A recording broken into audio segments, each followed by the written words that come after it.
Welcome to my YouTube channel Ramesh online. AP ఉద్యోగుల pending PF sheets 2-3 రోజుల్లో DDO లాగిన్లోకి. మీ WhatsApp videos ఆటోమేటిక్గా download అయ్యి మీ phone hang అవుతుందా? అయితే మీ మొబైల్లో ఇలా సెట్టింగ్ చేసుకోండి. ఆ వివరాలు ఏంటో ఒకసారి ఈ వీడియోలో చూసేద్దాం.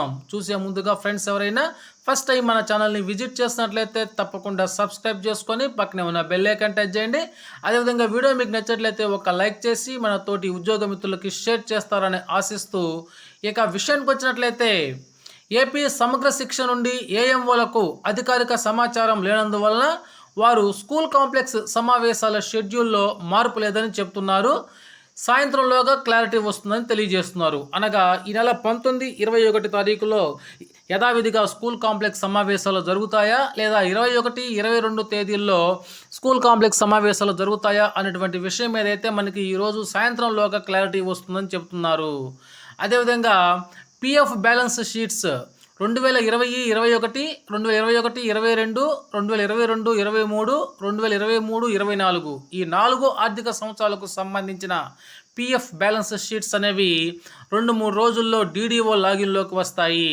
వాటిని ప్రింట్ తీసుకొని ఏమైనా లోపాలు ఉంటే ఈ కింది ప్రొఫార్మాను పూర్తి చేసి, అనగా ఎన్ని ఫైనాన్షియల్ ఇయర్స్కి మనకు బ్యాలెన్స్ ఉన్నట్లయితే అన్ని ప్రింట్లు తీసుకొని జెడ్పీ సిఇఓ గారికి డీడీఓ ద్వారా పంపించాల్సి ఉంటుంది.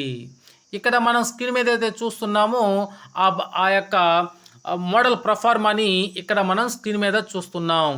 ఈ ప్రొఫార్మాని పూర్తి చేసి దాన్ని జెడ్పీ సిఇఓ గారికి అయితే పంపించాల్సి ఉంటుంది. ఇక ముందు పిఎఫ్కు సంబంధించినటువంటి లావాదేవీలన్నీ కూడా సిఎఫ్ఎంఎస్ ద్వారానే జరుగుతాయి. లోన్ శాంక్షన్ తదితర అంశాలు డీడీఓ పరిధిలోనే ఉంటాయి. జెడ్పీ సిఇఓకు సంబంధం ఉండదు. జెడ్పీ సిఇఓ పరిధిలో ఉండగానే లావాదేవీలన్నింటినీ కూడా సరిచూసుకోండి అనేటువంటి ఒక తాజా సమాచారాన్ని అయితే చూస్తున్నాం. అదేవిధంగా మన వాట్సాప్లో వస్తున్న అన్ని వీడియోసు, ఇమేజెస్ మరియు ఆడియోస్ ఆటోమేటిక్గా డౌన్లోడ్ అయ్యి మీ ఫోన్ స్టోరేజ్ ఫుల్ అయిపోవటం వల్ల మీ ఫోన్ హ్యాంగ్ అవుతుందా? అయితే మీ మొబైల్లోని సెట్టింగ్స్లో ఈ విధంగా చేంజ్ చేసుకున్నట్లయితే ఆ విధంగా మీ మొబైల్ హ్యాంగ్ కాదు. అది ఎలాగో చూద్దాం. వాట్సాప్ ఆన్ చేయగానే మనకి రైట్ సైడ్ టాప్ కార్నర్లో 3 డాట్స్ ఉంటాయి. ఆ 3 డాట్స్ని సెలెక్ట్ చేసుకున్నట్లయితే అక్కడ మనకి సెట్టింగ్స్ అనేటువంటి ఆప్షన్ ఉంటుంది. ఆ తర్వాత తద్వారా స్టోరేజ్ అండ్ డేటా అనేటువంటి ఆప్షన్ని సెలెక్ట్ చేసుకోవాలి. తర్వాత వెన్ యూజింగ్ మొబైల్ డేటా అనే దాంట్లో మనకి టిక్స్ ఉంటాయి, రైట్ మార్క్స్ ఉంటాయి.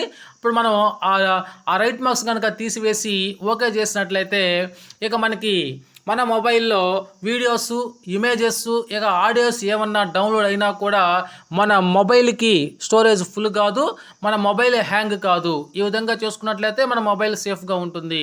ఓకే ఫ్రెండ్స్, ఇది సమాచారం. మీకు నచ్చినట్లయితే ఒక లైక్ చేయండి. Thank you.